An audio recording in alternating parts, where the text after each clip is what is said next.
அதிகாரம் மக்கட்பேறு. குறள் 64. அமிழ்தினும் ஆற்ற இனிதேதம் மக்கள் சிறுகை அளாவிய கூழ். அமிழ்தினும் தேவர்களுக்கு கிடைக்கும் சொர்க்க சுகமான அமிழ்தத்தை விடவும் ஆற்ற இனிதே அனுபவிக்க மிகவும் இனிமையானது தம் மக்கள் தம் பிள்ளைகள் சிறுகை அளாவிய கூழ் தங்கள் சிறிய கைகளால் அளந்து கொடுக்கும் உணவு.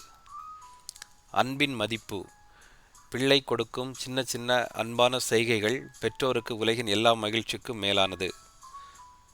பெற்றோரின் உண்மையான இன்பம் பிள்ளைகளின் வளர்ச்சி, அன்பு, பாசம் தான் பெற்றோரின் உள்ளத்தில் நிற்கும் உண்மையான மகிழ்ச்சி. உலக சுகம் குடும்ப பாசம் சுகம். அமிழ்தம் போலிய உலக இன்பம், ஆனால் பிள்ளையின் பாசம் உண்மையான இன்பம். பிள்ளைகளின் அன்பு தரும் மகிழ்ச்சி உலகின் எல்லா இன்பங்களையும் மிஞ்சும். நன்றி.